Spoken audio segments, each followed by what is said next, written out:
जय श्री राम सभी को। दिस इज़ पलक। और जो अब आपका फर्स्ट सेमेस्टर निकल चुका है, महात्मा गांधी काशी विद्यापीठ से जितने भी लोग अफिलिएटेड थे या फिर कनेक्टेड हैं, उन लोगों के एग्जामिनेशंस कंप्लीट हो चुके हैं फर्स्ट सेमेस्टर के। So finally you are entered in semester number second. Semester second का सिलेबस जो है इंग्लिश का मैं यहाँ पे डिस्कस करूँगी। ओके, सो बेसिकली ये जो मुझे सिलेबस मिला था उसमें से मैंने ये पिक्चर ली है। देखिए, आपको पढ़ना है यूनिट 1 में फॉर्म्स ऑफ पोइट्री, जिसमें आपको सोनेट पढ़ना है, एलिगरी पढ़ना है, ode, epic, ballad, lyric and dramatic, monologue and allegory. Allegory को आप लोग जानते ही हो, लेकिन आपको फिर से इसे पढ़ना है। देन सेकेंड यूनिट में आपको स्टैंजा फॉर्म्स पढ़ने हैं, the heroic couplet, blank verse, the Spenserian stanza and terza rima. ये आप लोगों को पढ़ना है। Now move to unit third and fourth.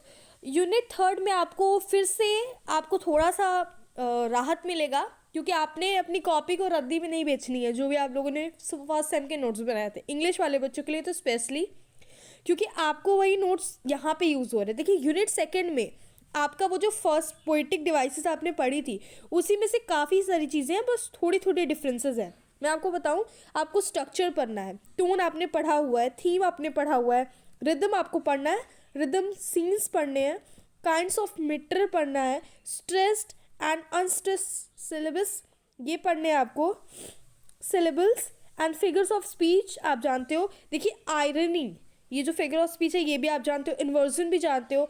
आपको सिर्फ क्या पढ़ना है, नेगेटिव कंपेबिलिटी एंड जक्स्टोपोजिशन। ओके, ये चीज़ें आपको पढ़नी है, बाकी थोड़ी थोड़ी चीज़ें आप लोग को पहले से भी पता है, वो आप समझ जाएंगे। फिर देखिए, यूनिट फोर्थ में आपको विलियम शेक्सपियर की पढ़नी है, let me not to the marriage of true minds, sonnet number 116। Okay, then second John Donne की Twickenham garden, and then Alexander Pope की essay on man. Okay, now move to unit fifth and unit six. आपको unit fifth में Thomas Gray की elegy written in country churchyard ये पढ़नी है, William Wordsworth की the world is too much with us ये पढ़ना है, और जॉन कीट्स की ओड टू द नाइटिंगेल ये पढ़ना है। ओके, देन यूनिट सिक्स में आपको एल्फ्रेड लॉर्ड टेंसन की पढ़नी है, ब्रिक ब्रिक ब्रिक। ओके, अब सोच लोगे क्या है भाई, पढ़ना तो पता चलेगा। ओके, मैथ्यू आर्नोल्ड की पढ़नी है आपको डोवर बीच। देखिए, जिसमें स्टार आपको दिख रहा हो, स्टार मार्क। ओके, ये सारे डीप में पढ़ने वाले टॉपिक्स होते हैं, समझ में आया? तो स्टार लगा हुआ है उसका मतलब आई होप अब क्लियर हो गया होगा। इससे पहले वाले सेमेस्टर में भी आपको सेम चीज़ था। Then after where was I. Okay, Matthew Arnold की आपको डोवर बीच पढ़नी है, रॉबर्ट ब्राउनिंग की आपको प्रोस्पाइस पढ़नी है। Now let's see the unit number seventh. T S. Eliot की the love song of J. Alfred Prufrock.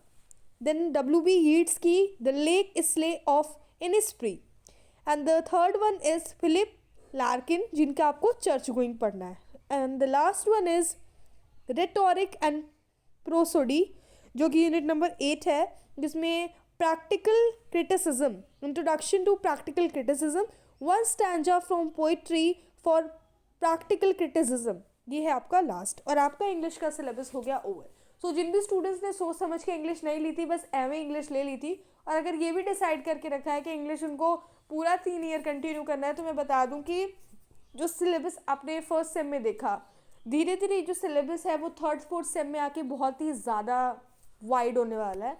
So be prepare yourself for this, because if you have chosen English for your all third year, ठीक है, और जो students ये सोच रहे हैं कि अरे मेरा थर्ड ईयर के लिए नहीं है, 2 ही साल पढ़ना है, तो उन 2 सालों में भी आपको थर्ड फोर्थ सेमेस्टर का सामना करना पड़ेगा इंग्लिश में। So English is going to be little bit of tough, and okay guys, all the best, take care, bye bye. ये हो गया यहाँ पे कंप्लीट वीडियो।